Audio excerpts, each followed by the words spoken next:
Okay, Putin moves south. Struggle for the Eurasian heartland. Back again. Russian equipment cars. This is the SA-20 Gargoyle. Right there. Surface-to-air missile system. 200-kilometer range. Radar-guided missile is the main weapon type. So right there, SA-20 Gargoyle. Ace of diamonds there. Alright. I think I did a pretty bad job of trying to explain the upshot of the particular, maybe not completely, well actually I was thinking,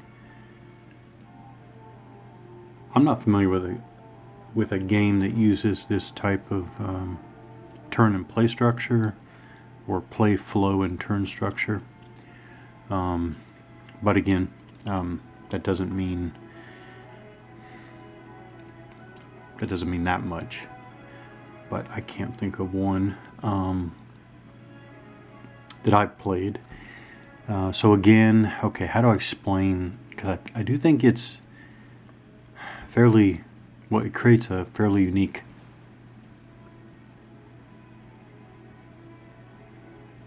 flow of play. So both sides are rolling for a random number of action points each turn. It's basically it is 2d6, or I should say it's usually 2d6 plus the number of major bases under your control. So it seems like there's about an average of 4 or 5 bases under your control. You roll an average of 7 on 2 6-sided dice. 7 plus 5 is 12. So around 12 action points, although you could have really dramatically different totals with your extreme highs and lows. Then the players are going back and forth, expending action points on an action. And again, I'm not seeing any type of way to break that up. In other words, a way to get 2, 3, 4, 5 actions in a row. Unless, of course, one side passes. But, well, so far I don't see a lot of reason to pass either. Actually, I see. Well, yeah. Actually, so far, anyways, I've seen a reason to keep acting.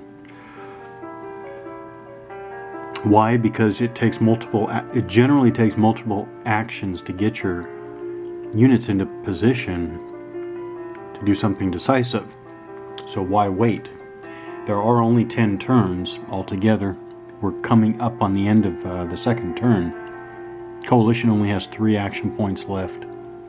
The Russian Confederation has 7. So we are definitely coming up to the end of the second turn.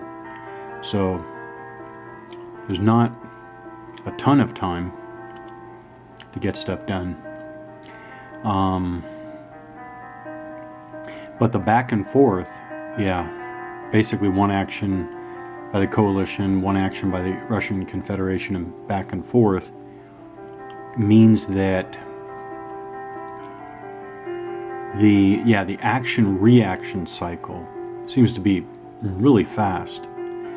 What does that mean? I mean, you move one unit up into position, the opponent's immediately able to respond to that, if they want to. The other thing that this creates is the dynamic of, you could spend all your action points just responding to what the opponent does. That again is not dramatically different or radical, but the fact that you're essentially doing it move by move is different than having, again, one side. I know what. Let's talk about 3 really, really vague, not vague, but broad levels here. At the top, what I'm calling the top level, one side is doing all their actions. They might do all their moves, then all their combats, or all their combats, then their moves, or maybe they mix them up, but basically one side does all their moves, then they are done, then the other side does all theirs. I guess that's clean, traditional, simple.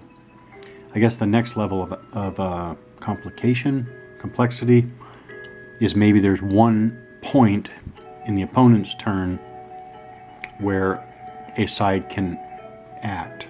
So you call that a reaction movement or a counter attack or something like that. Okay, and then I'm going to go down a level where basically formation activation. So you're going through all the actions possible with all the units of a portion of your force. Again, a formation. Whether you have 3 formations, 4, 5, 6, 7, 8, 9, 10 formations.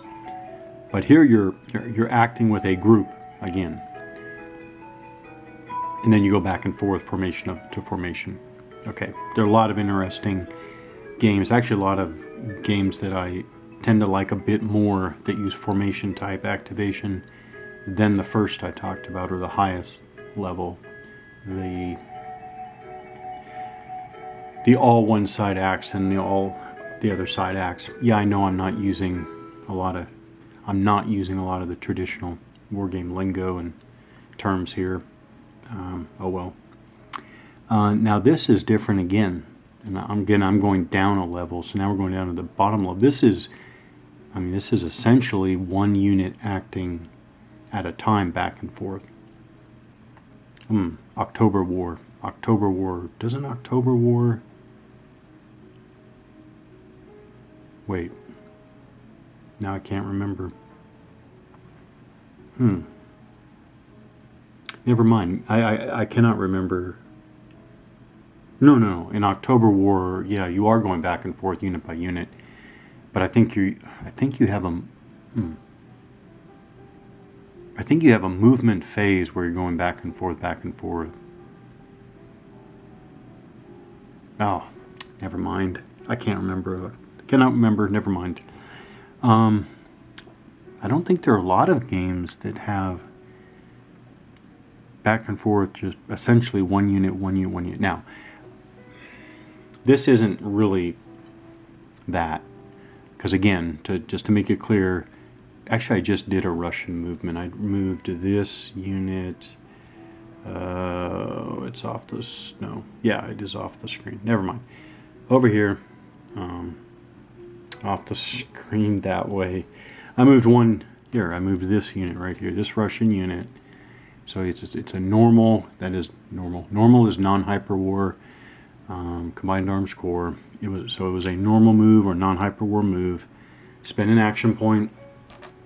Spend one action point. Roll 1d6. I rolled like that. I got a 4. 4 is the movement allowance of that unit. It moved through a marsh hex for 2 movement points, and then through 2 clear hexes for 2 more, for a total of 4 movement points expended. That's your normal move. That's your one unit acting. Now, of course, you can spend 1 action point and move all the hyper war units. Hyper war units being these ones, as I've talked about before, with the plus after their combat values. I'm still trying to figure out how to actually bring this to bear, which is actually why I'm thinking about doing a hyper war move right here. As a matter of fact, I will do that. What am I? Alright, a 4 and a 6. My God.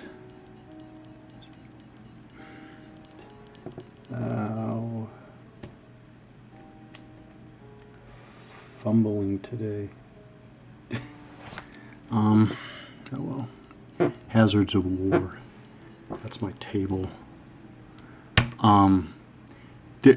These units don't exert zones of control. Oh, the 6 was for this unit, the 4 was for this unit. So we go 1, 2, 3, 4, 5, because these units don't exert zones of control, and then I'll move this unit up here.